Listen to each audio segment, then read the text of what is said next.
തീ തുപ്പുന്ന ഡ്രാഗൺ കുഞ്ഞുങ്ങളെ വിൽപ്പനയ്ക്കുണ്ട് എന്ന് തുടങ്ങിയ ഒരു രസകരമായ കമൻ്റാണ് കൊറോണ ടൈമിൽ നമ്മളെ കമൻറ്റ് ബോക്സിലേറെ നമുക്ക് കാണാൻ പറ്റിയത്. ഓക്കെ, അതിനുശേഷം പിന്നീട് അങ്ങോട്ട് ഇതിൻ്റെ ഒരു നിര തന്നെ നമുക്ക് കാണാം. ഇന്ന് ട്രെൻഡിങ് ആയിട്ടുള്ള പല കമൻസും ഇതുമായിട്ട് റിലേറ്റഡ് ആണ്. ഒരാൾ ഇട്ട് കഴിഞ്ഞാൽ പിന്നെ അതിനെ ചുറ്റിപ്പറ്റി വീണ്ടും വേറെ സിമിലർ ആയിട്ടോ സെയിം ആയിട്ടോ ഉള്ള പല കമൻസും. ഏറെക്കുറെ ഒരു പരിധി വരെ നമുക്കിതൊക്കെ എൻജോയ് ചെയ്യാൻ പറ്റാറുണ്ട്, വായിക്കാറുണ്ട്, ചിരിക്കാറുണ്ട്, ഞാനും ചെയ്യാറുണ്ട് അതൊക്കെ തന്നെയും. പക്ഷേ ഇങ്ങനെ ചെറിയൊരു കാര്യത്തിൽ മറ്റുള്ളവർ ചെയ്യുന്നതിൽ ഇൻഫ്ലുവൻസ് ആവപ്പെടുന്നു എന്നുള്ളത് പോലെ തന്നെ ഒരു നെഗറ്റീവായിട്ടുള്ള കാര്യത്തിലും മിക്ക സമയങ്ങളിലും പ്രത്യേകിച്ച് യങ്സ്റ്റേഴ്സാണ് ഇതിലേക്ക് പെട്ടുകൊണ്ടിരിക്കുന്നത്. മറ്റുള്ളവർ എന്ത് ചെയ്യുന്നു, അതിൻ്റെ കോൺസിക്വൻസസ് എന്താണ്, അതിൻ്റെ പോസിറ്റീവ് എന്താണ്, അതിൻ്റെ നെഗറ്റീവ് സൈഡ് എന്താണ് എന്നൊന്നും ചിന്തിക്കാതെ ഈ ഒരു പെർട്ടിക്കുലർ മോബിലേക്ക് യങ്സ്റ്റേഴ്സ് അങ്ങ് ഓട്ടോമാറ്റിക്കലി അങ്ങോട്ട് അട്രാക്റ്റഡ് ആയി പോവുകയാണ് ചെയ്യുന്നത്.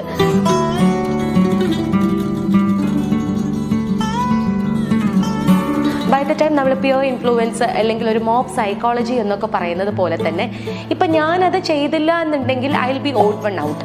അവരെ പോലെ എനിക്ക് ചെയ്യാൻ പറ്റുന്നില്ല, ഞാൻ ഒറ്റപ്പെട്ടു പോവും, അല്ലെങ്കിൽ ഞാൻ കൊള്ളാത്തവനായി പോവും, ഞാൻ ആ ഗ്രൂപ്പിലല്ല, എൻ്റെ വൈബ് അതല്ല. നമുക്കിപ്പം കേൾക്കാൻ പറ്റുന്ന ഒരു ടേമാണ് വേറെ തന്ത വൈബാണെന്നൊക്കെ പറയും അല്ലേ. അതായത് belong to the certain age, ഇന്ന പോലെ നീ പെരുമാറണം, ഒരു സ്റ്റേറ്റ്മെൻ്റ് ആണത്. അതല്ലാന്നുണ്ടെങ്കിൽ അല്ല, you are not according to the expectation.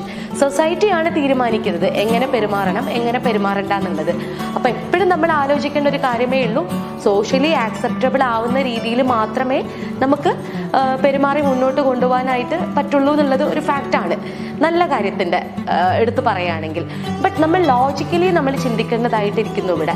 എന്താണോ നമുക്ക് നല്ലത് അല്ലെങ്കിൽ അതിൻ്റെ കോൺസിക്വൻസസ് എന്താണ്, പ്രത്യേകിച്ച് നമ്മൾ മറ്റൊരാളെ ട്രീറ്റ് ചെയ്യുമ്പം എപ്പോഴും നമ്മളെ മൈൻഡിൽ ആലോചിക്കേണ്ട ഒരു കാര്യമാണ്, എങ്ങനെ ഞാൻ ട്രീറ്റ് ചെയ്യപ്പെടാൻ ആഗ്രഹിക്കുന്നു അതുപോലെയാണ് ഞാൻ മറ്റൊരാളെ ട്രീറ്റ് ചെയ്യേണ്ടത്.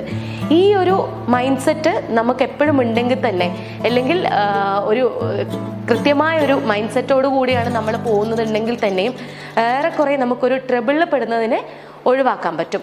മാത്രമല്ല ഇത് നമുക്ക് ക്വയറ്റ് നോർമലൈസ് ചെയ്ത് കൊണ്ടുപോകാൻ പറ്റണം എന്നുണ്ടെങ്കിൽ ഇറ്റ് ഈസ് എ പ്രാക്ടീസ്. ഒരു ദിവസം കൊണ്ടോ 2 ദിവസം കൊണ്ടോ ഒന്നും നമുക്കിത് ചെയ്യാൻ പറ്റില്ല. കണ്ടിന്യൂസ് ആയിട്ട് പ്രാക്ടീസ് ചെയ്യണം. കോൺസിക്വൻസസ് ഉണ്ടാവും, ചില സമയത്ത് നമ്മൾ ഒറ്റപ്പെടും. ബട്ട് ട്രൂത്ത് നമ്മുടെ ഭാഗത്താണെന്നുണ്ടെങ്കിൽ ഡെഫിനറ്റ്ലി നമ്മൾ എപ്പോഴും ഒരു ഗൈഡും കൂടിയായി മാറുകയാണ് ഇവിടെ ചെയ്തുകൊണ്ടിരിക്കുന്നത്.